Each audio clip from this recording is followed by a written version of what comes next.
Consumption कितने का किया था? 1000 का। कितने का किया था कंजम्पशन? 1000 का। एक के मशीन ने कितना लिया था? उसकी मीटर ने कितना दिखाया? 1800 रुपए का। लेकिन उसके मशीन ने भी कितने का काम किया? 1000 का ही। तो उसका बिल कितना आया? ज्यादा आया। तो ये बात समझ में आ रही है? एपरेंट पावर का मीनिंग होता है ईआरएमएस और आईआरएमएस। तो पे अटेंशन प्लीज।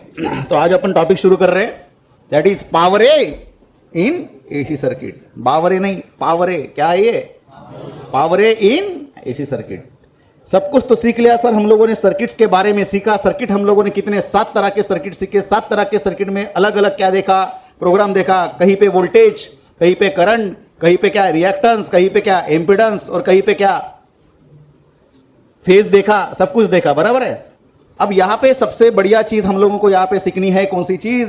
सब कुछ देखने के बाद कि जब यहां पे इलेक्ट्रिसिटी का कंसेप्ट आता है, इलेक्ट्रिकल का कंसेप्ट आता है, तो वहां पे क्या आता है? पावर आता है। क्या आता है? तो यही तो चीज है बेटा। हम लोग पावर किस में गिनेंगे? हम लोग वाट में गिनते हैं, बराबर सबको। चलो बहुत बढ़िया। अब पावर होता क्या है कि हमारी सर्किट जो बेटा, सर्किट में क्या है? करंट और वोल्टेज कैसा चलता है? Ups and down, up and down, up and down. मतलब बढ़ेगा घटेगा, बढ़ेगा घटेगा, बढ़ेगा घटेगा। इसका मतलब किसी भी एक इंस्टेंट पे अगर मैं वोल्टेज बोलूं और किसी भी एक करंट पे मैंने आपको करंट की वैल्यू पूछूं, तो आपने कौन सी वैल्यू बतानी है? RMS value. कौन सी वैल्यू बतानी है? लेकिन इंस्टेंट के बारे में बात करेंगे तो कौन सा होता है? इंस्टेंटेनियस वोल्टेज और इंस्टेंटेनियस करंट। किसी भी इंस्टेंट पे अगर मैं पूछूं तो इंस्टेंटेनियस की वैल्यू बोलोगे। तो यहां पे समझ लीजिएगा बात कि पावर जो हम लोगों को निकालनी है, क्या निकालना है? पावर। तो अगर मैं बोलता हूं what is the meaning of power in AC circuit, तो पावर होता है बेटा, पावर का फॉर्मूला होता है वोल्टेज इंटू करंट। याद है सबको? क्या होता है? Voltage into current. तो मैं अगर आपको पावर पूछूं तो मैं ऐसे बोल सकता that is instantaneous voltage into, बोलो, इंस्टेंटेनियस करंट। यहां तक समझ में आया? अरे पावर क्या होता है बेटा? Voltage into current. मतलब क्या? P इज इक्वल टू में क्या लिख सकता बोलो? दैट इज E इंटू आई। क्या लिख सकते हैं हम लोग? E इंटू आई। यहां तक समझ में आया ना? E इंटू आई। बेटा यहां पे E की वैल्यू तो सभी वाले सर्किट के लिए कैसा होता है? Same, that is E is equal to E not sine omega T. हालांकि I की वैल्यू हर किसी में क्या होगी? अलग अलग तरह से आपको नजर आती है। जैसे कि प्योरली रेजिस्टिव सर्किट रहा तो हमको हम लोग लिख सकते हैं that is I not sine omega T. और वही अगर इंडक्टिव सर्किट के लिए होगा तो क्या लिखेंगे? I not sine omega T minus pi by 2। तो ये वाली हर किसी के लिए वैल्यू क्या होगी? चेंज होगी। अगर ये दोनों की वैल्यू अगर चेंज होती है तो P भी क्या होगा? चेंज होगा। ये बात समझ में आ रही है? अगर आपका करंट अगर बढ़ रहा है, वोल्टेज भी बढ़ रहा होगा। करंट अगर बढ़ रहा है, वोल्टेज घट रहा होगा, उसके हिसाब से हमारा पावर जो है उसकी भी वैल्यू क्या कर रही होंगी? चेंज हो रही होगी। यहां तक समझ में आया? तो हम लोगों को जो पावर निकालना है, ये पावर कौन सा कहलाएगा? Average power. क्योंकि पावर क्या हर टाइम पे, हर इंस्टेंट पे क्या हो रही है? पावर की वैल्यू चेंज हो रही है। किसके अकॉर्डिंग चेंज हो रही है? E और I। क्योंकि E के अंदर भी कौन छुपा है बेटा? बोल, साइन ओमेगा टी। I के अंदर भी कौन छुपा है? Sign omega T. और T का मीनिंग क्या है बेटा? टाइम। तो हर किसी टाइम के आधार पे P की वैल्यू क्या हो रही है? चेंज। तो हम लोग इंस्टेंटेनियस पावर निकालना चाहेंगे या एवरेज पावर निकालना चाहेंगे? कौन सा? Average power for 1 cycle. क्या निकालेंगे? 1 साइकिल। बात समझ में आई? तो ये एवरेज पावर के एक साइकिल के जगह पे हम लोगों ने, याद होगा, हम लोगों ने एवरेज करंट या फिर एवरेज वोल्टेज निकालना था। एक साइकिल के लिए उसकी वैल्यू कितनी मिली थी? 0। कितनी मिली थी? अब हम लोगों को एवरेज पावर की भी वैल्यू चेकआउट करना है कि ये भी 0 मिलता है या कुछ आउटपुट शो करता है। ठीक। और इसी में हम लोगों को सीखना है बेटा पावर फैक्टर। बहुत ही इंटरेस्टिंग टॉपिक है। अगर हम लोगों की बात समझ में आ गई तो आपके सारे के सारे 6-7 सर्किट्स का सारांश एंड में आपको मिलेगा। और इतना मजा आएगा बेटा, ये पावर फैक्टर का कंसेप्ट अगर समझ गए तो, इसको अगर समझ लिए तो आपको ये सारी चीजें जो है कौन से वाली एसी सर्किट्स की बहुत डिटेल में समझ में आ जाएंगी। क्लियर है? देखो ध्यान देना। अब तो यहां पे हम लोग एक काम करेंगे। पहली चीज तो पावर को हमको समझ में आया। What is the meaning of power? It is instantaneous, it is a product of instantaneous voltage और इंस्टेंटेनियस करंट। ठीक। अगर मुझे पावर एवरेज निकालना हो बेटा तो याद होगा मैंने एवरेज करंट और एवरेज वोल्टेज की वैल्यू जब आपको मैंने सिखाई, याद होगा, तो क्या सिखाया? एवरेज का निकालना मतलब क्या होगा? Integration of P into D T. Power का करना है तो P into D T by integration of D T. यह एवरेज का कंसेप्ट था। पावर क्या होता है बेटा? Average power is what? Work done per unit time. क्या होता है? Work done by time. Work done कहां से मिलेगा? वर्क डन मतलब क्या होता है? Power into time. कौन सा वाला पावर? इंस्टेंटेनियस पावर इंटू छोटा सा time, that is D T. उसका हम लोगों ने क्या किया? इंटीग्रेट किया, डिवाइडेड बाय टाइम। तो ये बेसिकली है कौन? Power into time. ये कौन है? वर्क डन, तो work done by time is what? Power. फार्मूले के अंदर फार्मूला, ये तो आपको फार्मूला मैंने बताया था, एवरेज निकालने का कंसेप्ट। जैसे हम लोगों ने किसका निकाला था बेटा, बोलो, आई एवरेज निकाला था, याद होगा। आई एवरेज के लिए क्या किया था हम लोगों ने? Integration of I into D T by integration of D T. उसी तरह से पावर एवरेज के लिए हम लोग क्या करेंगे? Integration of P into D T by integration of D T. यहां तक समझ में आया? तो हम लोग क्या करेंगे, पहला सर्किट अगर हम लोगों को एक साइकिल के लिए निकालना है, फॉर वन साइकिल, एक साइकिल का मीनिंग क्या है? एक वेव के लिए। तो एक वेव के लिए टाइम पीरियड बताइए क्या होगा? जीरो से लेकर कहां तक लोगे? Capital T. और ये भी कितना से लोगे? जीरो से लेकर कैपिटल टी। आया समझ में? So what is the meaning of T? That is a time period to complete a one cycle. समझ में आई बात? कोई दिक्कत है बेटा किसी को? आगे बढ़े तो हमारे पास कौन से सर्किट है सर? तरह तरह के सर्किट्स है, ठीक है। तो पहले तो हम लोग स्टार्ट करेंगे बेटा purely resistive circuit. Number one क्या लेंगे?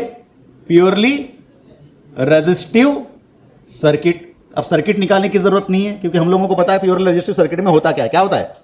रजिस्टर होता है। और क्या होगा? सप्लाई होगा। तो मुझे बताइए यहां पे अगर मैं बोलूं कि पी एवरेज अगर सर हम लोग निकाले तो पी एवरेज की वैल्यू क्या लिखेंगे? जीरो से capital T E into sorry P into D T by integration of zero से T into D T. Clear है? अब what is the meaning of P? That is instantaneous power. Instantaneous power कहां से बना बेटा? Instantaneous voltage और instantaneous current. तो हमारे सर्किट में बताइए जीरो से टी, क्या मैं ऐसे लिख सकता हूं? E into I into D T divided by integration of zero to T into D T. अरे हाँ या ना बेटा? रेजिस्टिव सर्किट के लिए हमको पता है, बोलो बेटा, ई और आई की वैल्यू बोलो, बोलो E not sine omega T. बोलते चलिए आई की वैल्यू क्या है बेटा? बोल, I not sine omega T into D T. क्या कुछ minus pi by two by two लगेगा क्या बेटा? नहीं। चलो divided by integration of D T. इसको सॉल्व करेंगे बेटा। ई नॉट आई नॉट दोनों भी क्या चीज है हमारी? पीक वैल्यू क्या रहेंगी? कांस्टेंट लगी। क्या निकलेगा बाहर? अरे अरे अरे अरे हाँ बोलो, निकलेगा बाहर E not I not divided by D T का इंटीग्रेशन कितना बना? टी। टी की वैल्यू अंदर कौन से वैल्यू डालेंगे? जीरो एक बार, टी एक बार, टी एक बार, जीरो एक बार। क्या आएगा आंसर? कैपिटल टी आएगा। अब बताने की जरूरत नहीं क्योंकि इसके पहले भी इस तरह के हम लोगों ने क्वेश्चन सॉल्व किए थे। एवरेज करंट एवरेज ईएमएफ में याद है बेटा? इंटीग्रेशन कौन बचा है? Sine into sine. क्या बनता है साइन इंटू साइन? जीरो से री T sine square omega T into D T.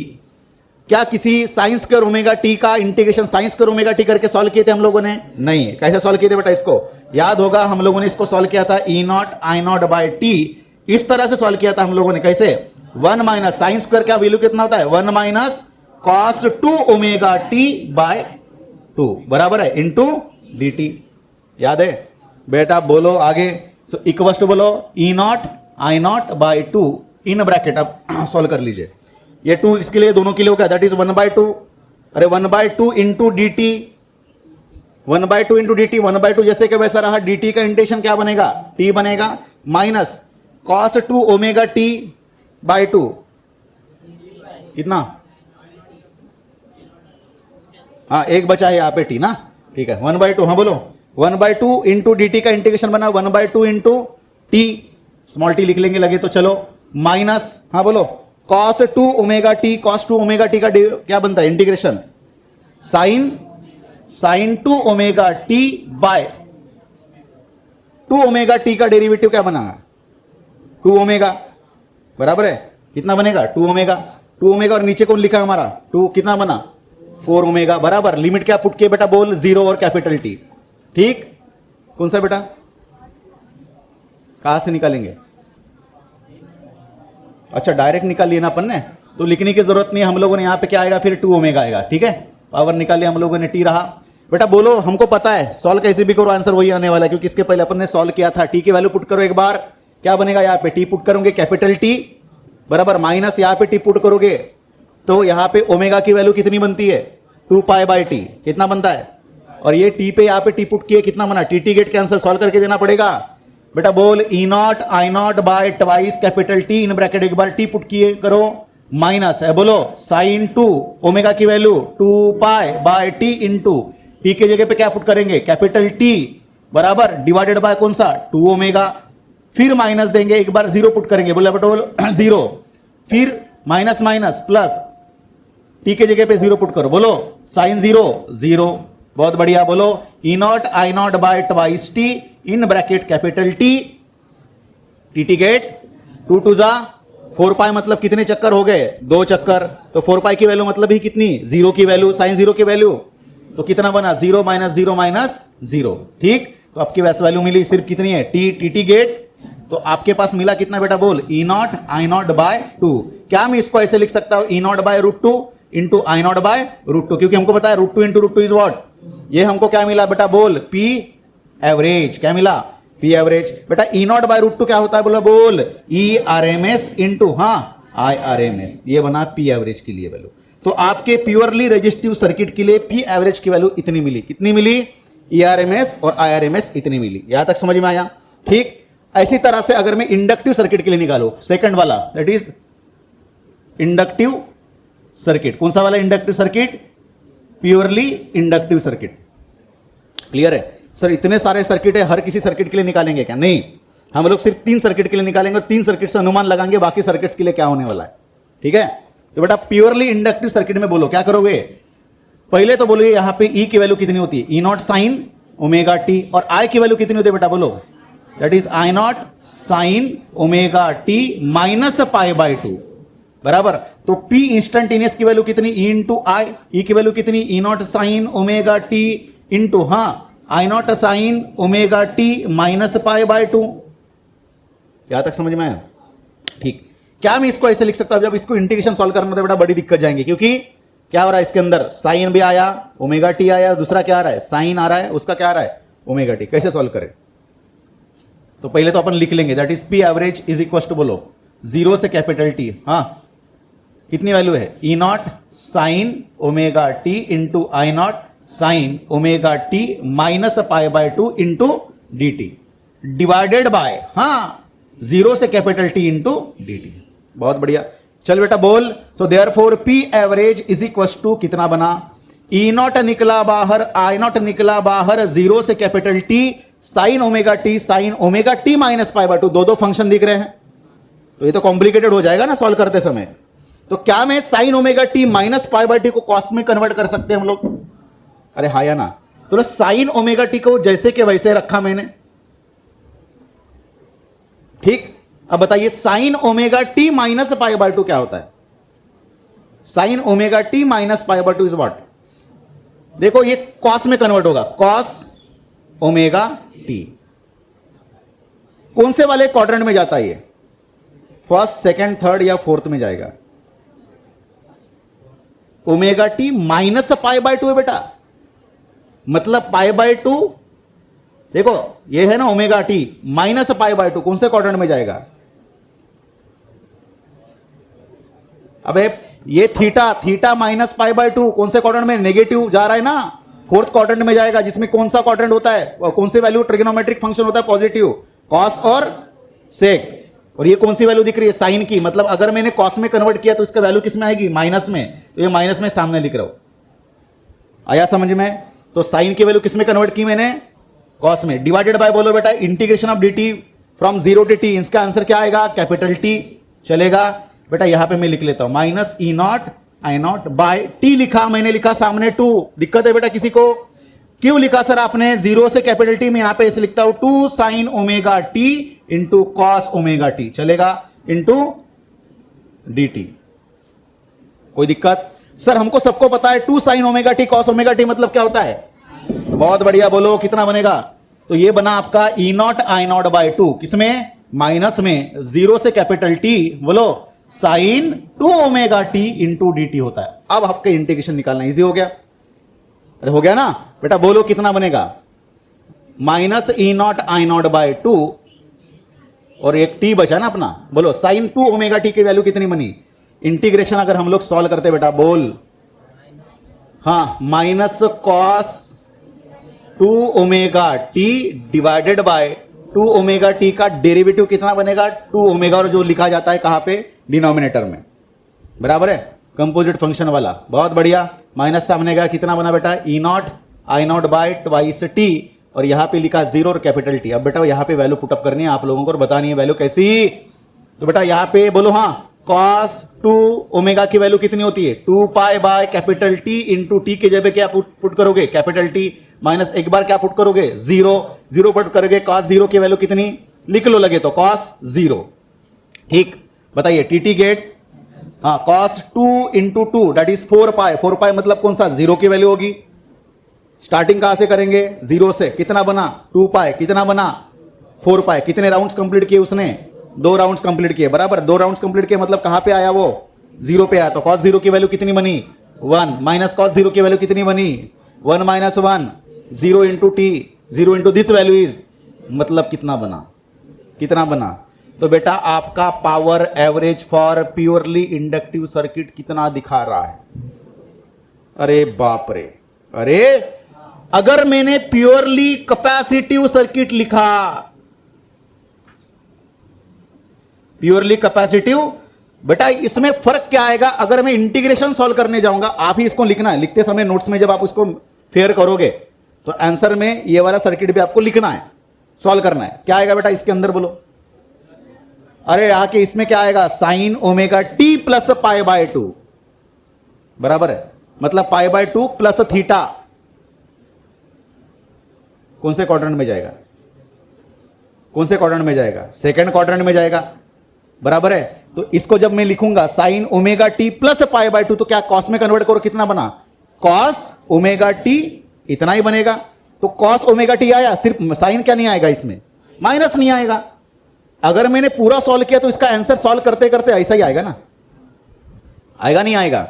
ये माइनस आपने बाहर निकाला, चलो माइनस आ गया बाहर, सॉल्व करेंगे आपके अंदर क्या आएगा, यहां पे यही वैल्यू आएगी, फाइनली क्या मिलेगा, 0 मिलेगा। इसका मतलब प्योरली कैपेसिटिव सर्किट के लिए पावर एवरेज की वैल्यू कितनी मिलेगी बेटा, तो मैं ऐसे लिखूं, power average for purely capacitive circuit के लिए भी कितना मिला, 0 मिला। आई बात समझ में। अब अपन काम करेंगे, डायरेक्टली मैं जंप करता हूं कौन से सर्किट की तरफ, आरएलसी या फिर एलसीआर सर्किट, ठीक है, कौन सा वाला। हाँ बेटा बोलो कैसे करोगे। तो मैं यहां पे पहले तो इसको लिख लेना, कर लो, इसको नोट डाउन कर लो, ठीक है, ओके। चलो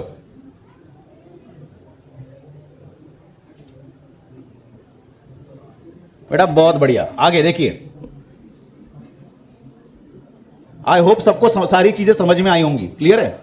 अब जो इंटीग्रेशन आप लोगों ने पूरा का पूरा सॉल्व किया, उसको याद रखना बेटा कि कौन से समय कौन सी वैल्यू आपकी आई है, क्लियर है। चलो देखो, अब RLC circuit, that is RLC circuit में हमको निकालना है पावर। बेटा सुन ले, power P is equal to E और I की वैल्यू लिखेंगे, बराबर। पावर P की वैल्यू, E की वैल्यू बोलो कितना होगा, E not sine omega T, और I की वैल्यू कितनी होगी, हाँ बोलो, बोलते चलो, I not sine omega T, plus भी हो सकता है माइनस भी हो सकता है। इंडक्टिव सर्किट होगा तो माइनस आएगा, कैपेसिटिव सर्किट होगा तो डोमिनेंसी जिसकी ज्यादा होगी उसके हिसाब से लिखेंगे ना अपन, प्लस या माइनस। एंगल कितना हो सकता है, फाई, हमको थोड़ी पता, पाई बाय 2 थोड़ी आएगा रे बेटा। प्योरली कैपेसिटिव हो या प्योरली इंडक्टिव हो तो ही जाके यहां पे क्या आता है, पाई बाय 2 आता है, अदरवाइज फाई आएगा। ये एंगल कितना भी हो सकता है, 45 डिग्री, 30 डिग्री, 37 डिग्री, कुछ भी हो सकता है। यहां तक समझ में आया। अब बेटा यहां पे एक बहुत ज्यादा कॉम्प्लिकेटेड हो जाएगा, कि अभी इसको कन्वर्ट नहीं कर सकते क्योंकि हमको थोड़ी पता है फाई की वैल्यू कितनी है। पाई बाय 2 हुआ तो हम लोग साइन को कॉस में कन्वर्ट किया करते थे, अब कर सकते हैं क्या। तो अभी देखो कॉम्प्लिकेशन इतना बढ़ गया कि इसको अपन पहले तो इसको सॉल्व करना पड़ेगा, बाद में पावर एवरेज निकालेंगे। ई नॉट आई नॉट क्या बचा यहाँ पे, साइन ओमेगा टी इंटू, हाँ अब बचा यहाँ पे साइन, क्या मैं इसको ए मान सकता हूं, क्या मैं इसको बी मान सकता हूं। तो क्या बना ये फॉर्मूला, बोलो, साइन ए प्लस बी। तो क्या बनता है फॉर्मूला साइन ए प्लस बी का, साइन ए कॉस बी, प्लस माइनस है तो प्लस माइनस, हाँ कॉस ए साइन बी, ठीक है। ये समझ में आई बात। चलो अब इसको और सॉल्व करेंगे। ई नॉट आई नॉट, साइन को अंदर मल्टीप्लाई करूंगा बेटा, बोलो कितना बनेगा, sine square omega T into cos of five plus minus sign omega T into cos omega T into sine of five. यहां तक समझ में आया, बहुत बढ़िया। अब सोचो थोड़े देर के लिए, किसका इंटीग्रेशन निकालते समय आपको दिक्कत नहीं जानी चाहिए। Sine square omega T into cos five, cos five, जहां पे फाइव दिखे समझ लो वो कांस्टेंट चीज है। अरे फाइव चेंज होगा क्या, मैंने बोला वहां पे आरएलसी सर्किट है, आरएलसी सर्किट में फाइव की वैल्यू मैंने बोली कितनी, 45 डिग्री। अरे 45 is what, that is cos 45, how much it is, 1/√2। तो ये कांस्टेंट रही ना, इसमें भी कांस्टेंट कौन है, साइन फाई क्या है, कांस्टेंट है। तो आपको इंटीग्रेशन किसका सॉल्व करना पड़ेगा, सिर्फ और सिर्फ साइन स्क्वायर ओमेगा टी। और साइन स्क्वायर ओमेगा टी को क्या लिखता थे हम लोग, इसके पहले प्योरली रेजिस्टिव सर्किट में याद होगा हम लोगों को, साइन स्क्वायर ओमेगा टी को कन्वर्ट किए, that is 1 minus cos 2 omega T by 2। तो सॉल्व किए, कोई दिक्कत आया? इसको कैसे लिखेंगे, sign omega T cos omega T, इसका भी इंटीग्रेशन सॉल्व किए थे हम लोगों ने purely capacitive, purely inductive circuit में। कैसे किए थे, 2 से मल्टीप्लाई, 2 से डिवाइड करो, 2 sine omega T cos omega T को किससे करेंगे, साइन 2 ओमेगा टी। तो एक काम करेंगे, इसको मैं अंदर भेज देता हूं, बोलो ई नॉट आई नॉट, क्या लिखेंगे हम लोग, इन ब्रैकेट, हाँ 1 minus cos 2 omega T by 2, चलेगा? यहां पे लिखता हूं मैं 2, यहां पे लिखने से बेहतर है, ठीक, ओके। हाँ बोलो, प्लस माइनस फिर से अंदर जाएगा, E not I not by 2, क्योंकि मल्टीप्लाई करने वाला हूं मैं, बोलो 2 sine omega T into cos omega T sine 5। ये तो समझ में आया? इसको लिख लो बेटा इधर, बोलो E not I not by 2 in bracket 1 minus cos 2 omega T plus minus, हाँ E not I not by 2 sine omega T into cos omega T is what, बोलो sine 2 omega T into sine of 5। ठीक, आई बात समझ में? यहां पे कुछ बचा है क्या अपना, कॉस 5 बचा है, कॉस 5 लिख लो, चलो दैट इज कॉस ऑफ 5 में साइड में लिखता हूं, इसको मैं अंडरलाइन करके रखता हूं। आया समझ में? अब जाके हम लोग क्या निकालेंगे, पावर एवरेज। क्या निकालेंगे, तो लिखो बेटा P average is equal to 0 से कैपिटल टी, हाँ P into D T by integration of 0 से T dt। आया समझ में? पक्का बेटा बोल, P average is equal to integration of, बोलो ये सारी चीजें हम लोग करेंगे, डालेंगे, बोलो पहला वाला बोलो 0 से कैपिटल T, ये सारी चीज लिखनी पड़ेगी बेटा, बोलो कौन सी है, cos of 5 into E not I not by 2, हाँ in bracket 1 minus cos 2 omega T, चलेगा? बहुत बढ़िया, चलेगा, प्लस माइनस, हाँ E not I not by 2 in bracket sine 2 omega T into sine of 5। हो गया? अब हम लोग इसके ऊपर चढ़ाएंगे, क्या बेटा बोल, सॉरी अभी सॉल्व करने के ना अपन, ठीक है, और इधर कौन बचेगा, टी। अब आपने बताना है सेपरेट सेपरेट, ये तो अपना एडिशन वाला, एडिशन सब्ट्रैक्शन मेथड से आप लोग क्या करोगे, सेपरेट सेपरेट सॉल्व करोगे। फटाफट बोलो, इसका अगर सॉल्व करोगे तो आंसर क्या आएगा। अब यहां पे जब आपको बोर्ड में अगर इस तरह का क्वेश्चन पूछा जाए कि डेरिवेशन लिखो या फिर आप क्या करो, उसका एक्सप्रेशन लिखो, किसके लिए, पावर निकालने के लिए, कौन से वाले सर्किट के लिए, आरएलसी सर्किट, तो इसको नहीं भी सॉल्व करते हो, डायरेक्टली इसका वैल्यू भी पुटअप करते हो तो भी चलेगा, ठीक ना। तो मुझे बताइए यहां पे इसका अगर मैं इंटीग्रेट करता हूं, इसका इंटीग्रेशन सिर्फ इतने का, तो बताइए क्या बनेगा, इतने का इंटीग्रेशन करेंगे, मैं अंडरलाइन करके रखता हूं यहां पे बेटा। तो जो जो चीजें कांस्टेंट है उस कांस्टेंट वाली चीज को बाहर निकालो, क्या दिखाई दे रहा है बेटा बोल, P एवरेज, हाँ बेटा बोलो, cos 5 निकलेगा बाहर, कोई दिक्कत किसी को? उसके बाद क्या निकलेगा बेटा बोल, E not I not by 2 भी निकलेगा बाहर, बराबर है, 1 माइनस कॉस 2 ओमेगा टी। उसके बाद लिमिट भी जब पुट किए तो उसका आंसर कितना मिला था बेटा, बोला बोलो क्या निकला था आपका आंसर, ये नीचे का टी है ना, कितना निकला था आंसर, अरे आंसर बताइए, इसके पहले प्योरली रेजिस्टिव सर्किट में देख लीजिए, अरे 1 का integration 1 into D T, 1 into D T कितना, टी निकला, एक बार टी पुट किए, एक बार 0 किए, उसके बाद माइनस कॉस 2 ओमेगा टी, क्या बना था, साइन 2 ओमेगा, बराबर है, कितना बना था, कितना बना था, एक बार कितना पुटअप किए थे साइन में, एक बार टी पुट किए, किसके जगह पे, टी के जगह पे, तो क्या बनाइए, 2 ओमेगा की वैल्यू कितनी, 2 pi by T, T T get, तो साइन कन्वर्ट होगा ना, साइन का कॉस का इंटीग्रेशन साइन बना था, 4 पाई मतलब कितना, 0, साइन 0 0, एक बार क्या पुटअप किए 0, कॉस साइन 0 0, तो फाइनल आंसर क्या मिला था आपका, टी मिला था, क्या मिला था, आई बात समझ में। उसके बाद किसका करोगे इंटीग्रेशन, हाँ बोलो, इसका करोगे प्लस माइनस, कितना बचा है बेटा बोलो, E not I not by 2, क्या निकलेगा, साइन 5 और कितने किसका करोगे integration, sign two omega T का। प्योरली इंडक्टिव सर्किट में याद होगा साइन टू ओमेगा टी का इंटीग्रेशन कितना मिला था हमको, बोलो। सब कुछ पुट करने के बाद आंसर मिला था कितना बेटा, 0। कितना मिला था, तो इसका भी आंसर कितना मिलेगा, इंटू 0। तो आपका फाइनल आंसर नीचे क्या बचा आपका, कैपिटल टी, ये वाला। अरे है या नहीं है, इसका मतलब ये कि आपका पावर एवरेज पी एवरेज कितना बचा है, बोलो। हाँ यहां से देखो, हाँ बोलो बोलो बोलो, E not I not by 2 into capital T into cos of five divided by capital T. समझा, नहीं समझे? कितने लोगों को समझ में आया आज पूरा डेरिवेशन? पक्का? आगे बढ़े, चलो बेटा बोलो। T get cancel, so therefore P average is equal to, बोलो, ई नॉट बाय 2 को क्या मैं ऐसे लिख सकता हूं, √2। आई नॉट क्या लिख सकता हूं मैं, √2। और क्या बचा है, कॉस ऑफ फाइव।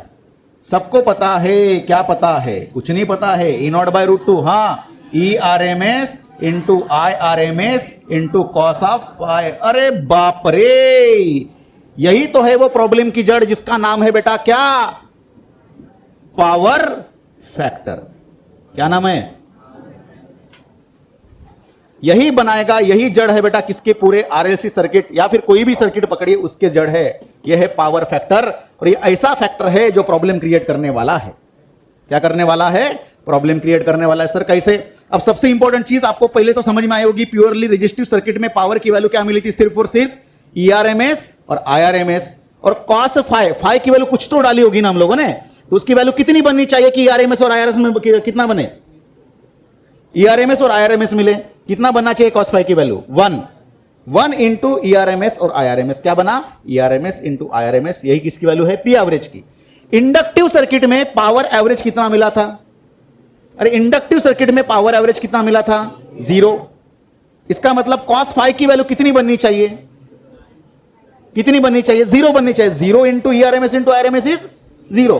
5 की वैल्यू कितना पुट करोगे कि 0 बनेगी, 90। और हमको सबको पता है इंडक्टिव और कैपेसिटिव सर्किट में करंट और ईएमएफ दोनों में कितने का फेज एंगल होता है, 90।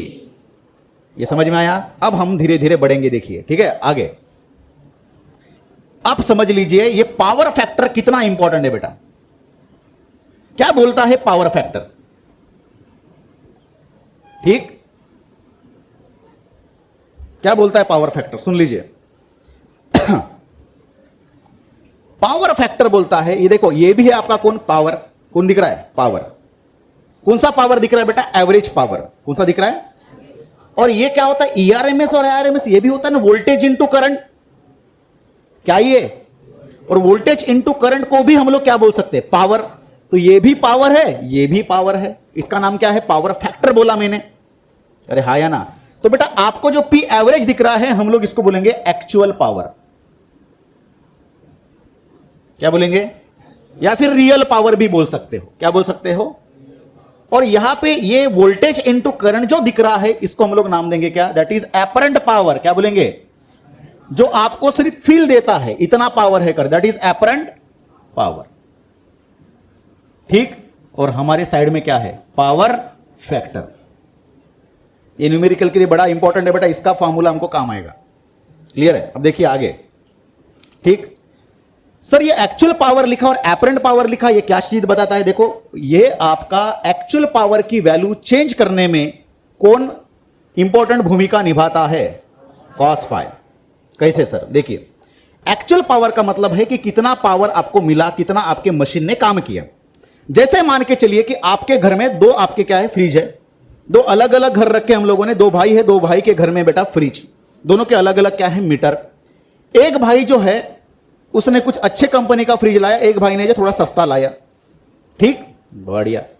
दोनों ने बॉटल रखी, किसकी बॉटल किसकी रखेंगे, पानी की रखेंगे, ठीक है, ठीक है ना। तो पानी की बॉटल रखी, दोनों की बॉटल हम लोगों ने चेक की, दोनों के 15 मिनट में पानी जो है चिल्ड हुआ। हम लोगों ने देखा दोनों के मशीन ने सेम काम किया, ठीक। लेकिन एक भाई का जो एक मशीन का महीने का खर्चा आ रहा है इलेक्ट्रिसिटी में, उसका कुछ ज्यादा आ रहा है, 1000 रुपए का खर्चा आ रहा है। और एक भाई को जो है आसपास में 1800 रुपए का खर्चा आ रहा है, जबकि दोनों भी जो है सेम कंपनी के क्या है, रेफ्रिजरेटर है। बात समझ में आई? हमने जाके चेक किया, जिसके पास 1000 रुपए का बिल आ रहा है बेटा, सेम फैन है, सेम लाइट है, सब कुछ सेम है, कंजम्पशन दोनों का सेम हुआ, लेकिन एक का बिल कितना आ रहा है 1000, एक का कितना आ रहा है 1800।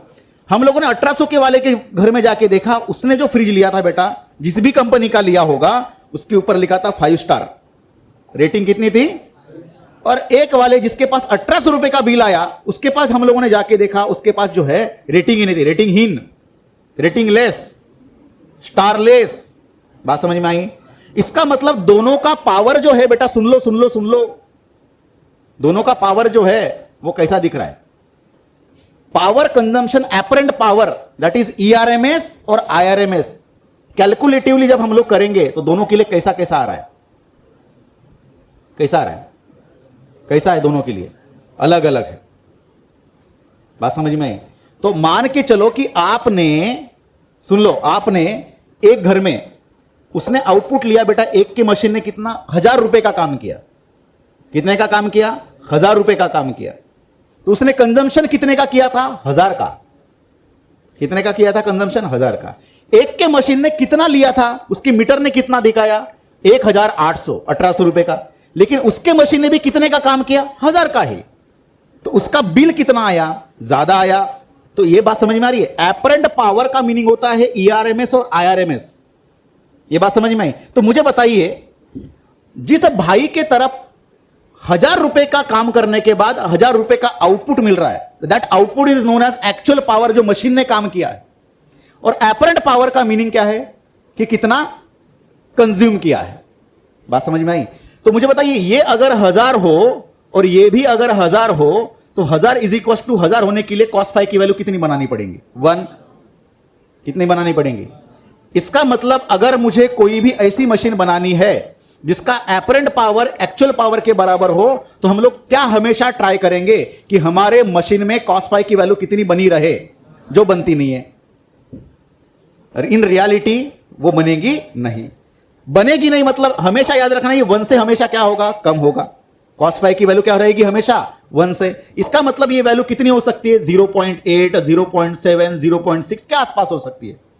जो जिसमें रेटिंग एक्चुअल रियलिटी में जिसमें रेटिंग दिया बेटा कितना? 5 स्टार, 7 स्टार वगैरह, ये जो है ये cos फाई की वैल्यू कितना मेंटेन करती है आसपास में? 0.7, 0.6, 0.75 के आसपास। बात समझ में आई? तो जैसे जैसे रेटिंग कम होती जाएगी, मुझे बताइए cos फाई की वैल्यू क्या होती जाएगी? घटती जाएगी या बढ़ते जाएगी? घटते जाएगी। और जैसे जैसे रेटिंग बढ़ना शुरू की, मान के चलो हम लोगों ने कुछ साल के बाद ऐसा कुछ हम लोगों ने इजाद किया और मशीन में डेवलपमेंट लाया कि जिसमें जितना आपका पावर ले रहा है उतना ही आउटपुट दे रहा है। इसका मतलब आपने कितना मेंटेन किया? कितना वैल्यू मेंटेन किया? cos फाई की 1 मेंटेन की। तो हम लोगों ने ऐसे कुछ इनोवेशन किया कि जिसमें हम लोगों ने 12 स्टार दे दिए। किसके लिए? मशीन के लिए। इसका मतलब हम लोगों ने कितना मेंटेन किया बेटा? cos फाई की वैल्यू 1 को मेंटेन किया। तो अब फिलहाल के लिए हम लोग इन रियलिटी में अगर देखें तो 0.7, 0.6 के आसपास पावर फैक्टर मेंटेन किया जाता है। यह समझ में आई बात में क्या बोलना चाहता हूं? क्लियर हो गया कंसेप्ट? तो मुझे बताइए कि यहां पे cos फाई की वैल्यू हमेशा कैसे रहेगी? 1 से कम रहेगी। अगर ये 1 से कम रहेगी, इसका मतलब मुझे बताइए एपरेंट पावर आपका अगर मैं लेता हूं 1000 या फिर 10 मान के चलो, 10 इंटू 0.7 की वैल्यू क्या बनी? 7। तो आपका एक्चुअल पावर एपरेंट पावर से कैसे होता है? कम होता है या ज्यादा होगा? कम। तो याद रखिएगा हमेशा यहां पे कि एक्चुअल पावर जो है क्या होगा? एक्चुअल पावर ये हमेशा छोटा रहेगा किससे? एपरेंट पावर से। ये बात याद रहेगी, क्योंकि हम लोग मेन 1 को मेंटेन नहीं कर सकते इन रियलिटी। यहां तक समझ में? अब मुझे बताइए, cos फाई ये जो चीज है जो आपके मशीन को क्या कर रहा है? एक्चुअल पावर को चेंज कर रहा ना। अरे ये तो आपका कांस्टेंट ही रहेगा।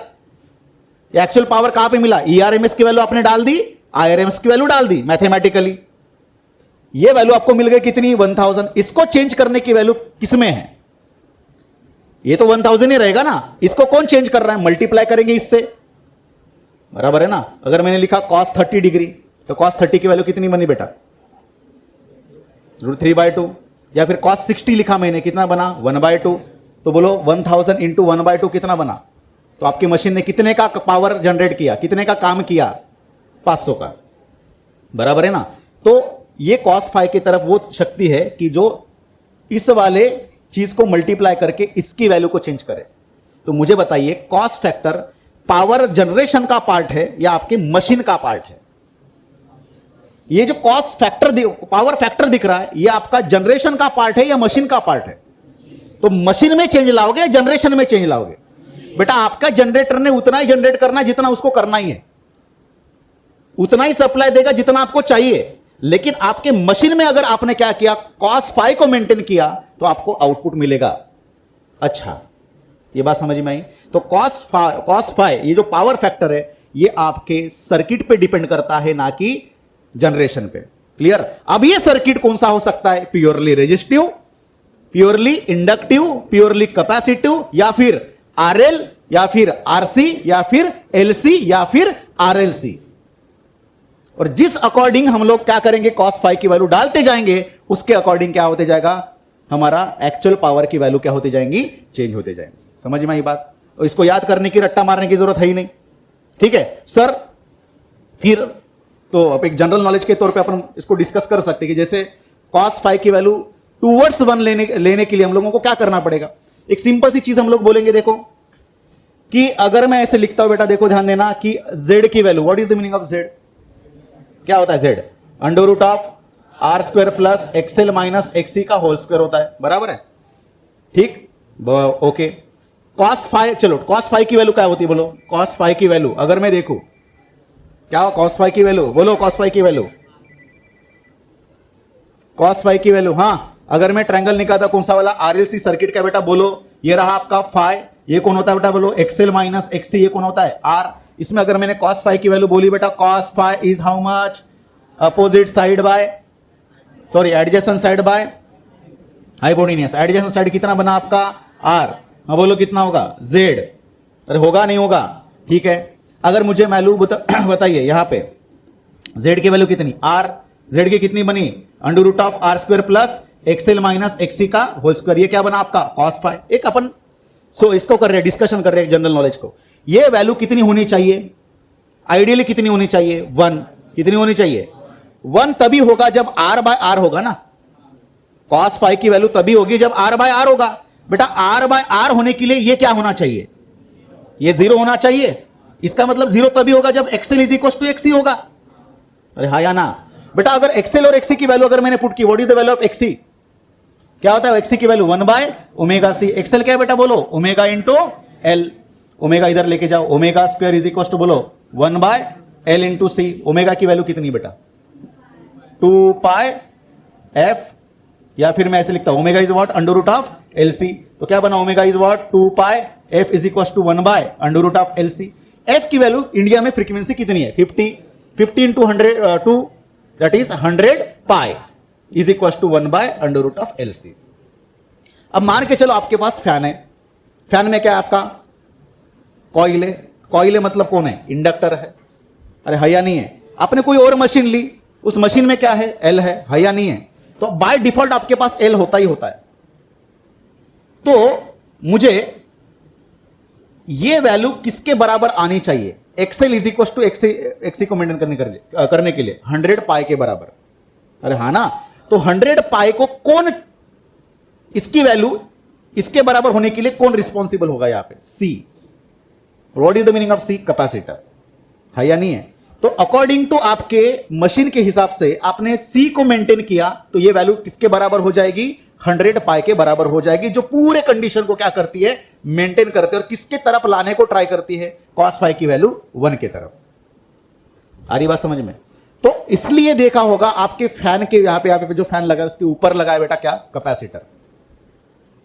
इलेक्ट्रिशियन आता है, बोलता है कि कैपेसिटर गया, इसको डालना पड़ेगा, कैपेसिटर खराब हो गया। तो बिना कैपेसिटर के हमारा जो फैन है, बिना कैपेसिटर के भी फैन चलता है, पता है क्या? जोर से घूमता है, जबरदस्त। लेकिन क्या होगा अगर आपके बिना कैपेसिटर का भी फैन अगर चलता है तो, लेकिन क्या होगा? आपका पावर कंजम्पशन जो है वो ज्यादा होगा और आउटपुट क्या मिलेगा? बात समझ में आ रही है? अरे समझ में आई क्या? बात नहीं आई? बिना कैपेसिटर के देखा है फैन घूमने, डायरेक्ट अगर आपने लगा दिया, डायरेक्ट पावर सप्लाई के साथ अगर फैन को कनेक्ट कर दे घूमेगा। गवर्नमेंट बोलते हैं कि आपके पास जो फार्मर्स लोग हैं उनको बोला जाता है कि आपके जो वाटर पंप है उसको भी क्या लगाना पड़ता है, कैपेसिटर। योजना की तरफ से उनको, योजनाओं के अंदर अंतर्गत उनको मिलते बड़े बड़े कैपेसिटर। तो यहां पे ये बोलना चाहता हूं मैं कि आपके सर्किट में क्या होना चाहिए, एल तो होगा ही होगा, सी भी आपको लगाना पड़ेगा। किसके लिए, कॉस फाई की वैल्यू टुवर्ड्स 1 मेंटेन करने के लिए। ये कंसेप्ट समझ में आया। चलो ये हालांकि अपना फिजिक्स का नहीं है पार्ट, लेकिन हम लोग क्या करेंगे, ट्राई करेंगे कि कॉस फाई की वैल्यू टुवर्ड्स 1 मेंटेन करने के लिए। यहां तक समझ में आई बात, आगे बढ़े। चलो बेटा, अब आपको बताना है फटाफट कि मैंने लिखा यहां पे सर्किट्स। क्या लिखे बेटा, बोलो सर्किट्स। क्या लिखे, सर्किट। मैंने लिखा बेटा यहां पे फाई, मैंने क्या लिखा यहां पे, कॉस फाई। सर्किट बताइए फटाफट, कौन सी सर्किट आपने देखी, प्योरली रेजिस्टिव, उसके बाद क्या देखते हैं हम लोग, प्योरली इंडक्टिव, ठीक है, प्योरली कैपेसिटिव, उसके बाद आरएल, उसके बाद आरसी, उसके बाद एलसी, उसके बाद आरएलसी। ठीक, बहुत बढ़िया सर। सर्किट के हिसाब से बताइए फाई की वैल्यू। अब यहां पे phi is what, that is आपका ईआरएमएस और आईआरएमएस के बीच का एंगल, ठीक है। प्योरली यहां पे रेजिस्टिव सर्किट में करंट ऐसा, आपका ई ऐसा, दैट इज ईआरएमएस, सॉरी ईआरएमएस आईआरएमएस, ये बना आपका आई और ये बना आपका ई। एंगल कितना, 0 डिग्री, ठीक है बेटा। बोलो एल, ये कौन हमारा, बोलो आई, तो ये हमारा कौन होता है, ई। एंगल कितना, 90 डिग्री। सी में बोलो ये हमारा कौन, आई, ये कौन हमारा, ई, एंगल कितना, ठीक, बहुत बढ़िया। आरएल में ये हमारा कौन, आई, ये हमारा कौन, हाँ। इसके बाद ई किधर होता है, ऊपर होता है, 90 एंगल बनाएगा, ये ऐसे होगा, ई, ये होगा हमारा आई और ये होगा हमारा ई, और ये एंगल कितना होगा, फाई, तुम लोग क्या बोलेंगे, फाई। आरसी में कैसा होगा, ये हमारा कौन, आई, ये हमारा कौन, ई, एंगल कितना, फाई, एंगल कितना। एलसी में बताइए क्या बनेगा,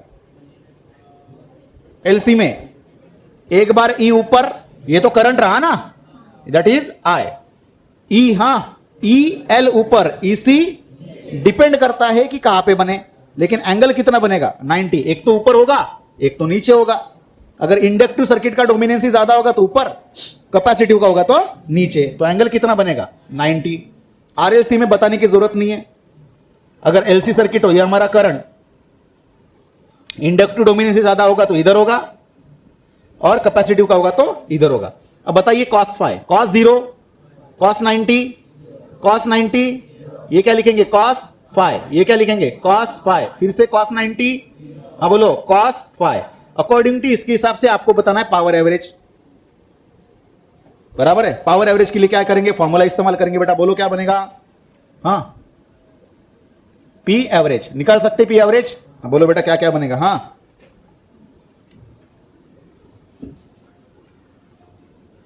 बोलो। इसके लिए पावर एवरेज कितना बना, P average is equal to, हाँ, I R M S E R M S, बहुत बढ़िया। इसके लिए पावर कितना बनेगा, क्योंकि हमको पता है पावर एवरेज का formula that is E R M S into I R M S into cos of phi, बहुत बढ़िया।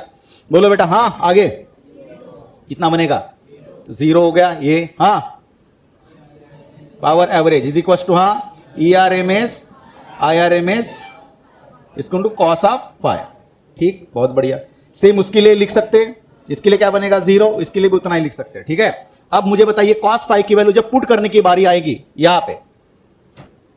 यहां पे तो क्या लिखोगे, कॉस फाई की वैल्यू देखो, जब हम लोग ट्रायंगल निकालेंगे बेटा, ठीक है, तो कहां पे ट्रायंगल बनेगा, यहां पे बनेगा ट्रायंगल। सर कॉस फाई, हमको फाई तो पता ही नहीं है, हवे पे बात चल रही है, लेकिन अगर ट्रायंगल निकालेंगे, ये ट्रायंगल निकालेंगे तो ट्रायंगल के हिसाब से यहां पे क्या वैल्यू डालनी पड़ेगी। कॉस फाई क्या होता है बेटा, एडजेसेंट साइड हाइपोटेन्यूस। इसमें एडजेसेंट साइड कौन दिखा रहा है, आर की वैल्यू, तो ये क्या लिखेंगे हम लोग, आर बाय क्या लिखेंगे, जेड। अरे एलसी सर्किट है ना, आरएल सर्किट है ना, आरएल सर्किट में क्या होता है, ये वाला कौन होता है, जेड। इसमें बताइए बेटा कौन होगा, फिर से हम लोगों ने लिखा पी एवरेज, तो क्या लिखेंगे, E R M S into I R M S into R by Z. अब जेड की वैल्यू भी बता दीजिए क्या होता है जेड में, आरएल सर्किट में क्या होगा, R square plus X L square. इसमें बताइए क्या बनेगा, under root of R square plus X C square, बराबर, ठीक है। ये कितना बना, Z. Cos phi, power average का वैल्यू बताइए, P average is equal to, बोलो E R M S into I R M S into cos of phi. Phi की वैल्यू क्या होती है, बोलो कॉस फाई की value, adjacent side that is are, और ये कौन है हमारा, जेड, तो आर लिखा, बाद में क्या लिखा, जेड। आरएलसी सर्किट में जेड की वैल्यू कितनी होती है, बोलो R square plus XL minus XC square. तो cos फाई निकालने के लिए क्या यूटिलाइज करोगे? ट्रायंगल इस्तेमाल करोगे, क्योंकि cos फाई ये वैल्यू किसकी है? सर्किट की है, और अकॉर्डिंग टू सर्किट हमारा cos फाई क्या बताता है? ट्रायंगल ही शो करेगा ना cos फाई की वैल्यू। आई बात समझ में? तो सबसे इंपॉर्टेंट चीज याद रखिएगा, cos फाई निकालना मतलब किसको देखना? सर्किट को देखना। सर्किट में क्या देखना? ट्रायंगल को देखना। ट्रायंगल ही क्या बताएगा? R/Z देगा। आई बात समझ में? कोई दिक्कत बेटा किसी को? नहीं। क्लियर हो गया कंसेप्ट? ओके। अब इसके अलावा कुछ क्वेश्चंस है इसके ऊपर पूछे जा सकते हैं, मतलब कैसे? फॉर्मुलेशंस भी इंपॉर्टेंट है, जैसे कि बोलो देखा पहला क्या लिखा हम लोगों ने? Actual power. क्या लिखा? इज इक्वल टू क्या लिखा बोलो? Actual power. क्या लिखा? Apparent power. बोलो कॉस ऑफ फाई। समटाइम्स आपको एपरेंट पावर पूछे, ठीक? एपरेंट पावर क्या होता है बेटा? बोलो actual power by cos of phi. Clear हो गया कंसेप्ट? बहुत बढ़िया। उसके बाद सिर्फ कॉस फाई की वैल्यू क्या होगी आरएलसी सर्किट के लिए? बोलो हाँ, R/Z। ठीक है। अगर मैं इस तरह से लिखूं, that is P average is equal to ERMS into IRMS into बोलो R/Z। अब बोलो ERMS is equal to IRMS into R के जगह पे क्या लिखेंगे? Z। तो अगर Z लिखेंगे बेटा तो क्या बनेगा? यहां पे देखो, ERMS के जगह पे वैल्यू पुट अप करो। IRMS is what? P average is equal to IRMS square into Z into R by ये बचा हुआ Z गेट। तो क्या बना आपका सिर्फ formula? IRMS square into R। ये बना IRMS के फॉर्म में फॉर्मूला। उसके बाद इसी को चेंज करेंगे बेटा। बोल IRMS को क्या लिख सकते हैं? ERMS into ERMS by. बोलो P एवरेज निकालने के कितने तरीके अपने पास? 4 तरीके। कौन से? ERMS IRMS cos phi, ERMS IRMS cos phi की वैल्यू पुट अप करेंगे, दैट इज R/Z। Z की वैल्यू किसके अकॉर्डिंग चेंज होगा? सर्किट के हिसाब से। वो हो सकता है कौन सा? बोलो Z की जगह पे कितना है? R या Z की जगह पे क्या है? √R² प्लस XL² है, या फिर XC² है, या फिर XL माइनस XC² है। बात समझ में आई? दूसरा फार्मूला थर्ड नंबर का बोलो, P average is equal to ERMS square R/Z square, या फिर IRMS स्क्वायर इनटू R। तो ये सारे इंटरकनेक्टेड है। अगर आपके पास समटाइम्स Z नहीं रहा तो आपको इस तरह से भी लिख के सॉल्व करना आना चाहिए। बात समझ में आई?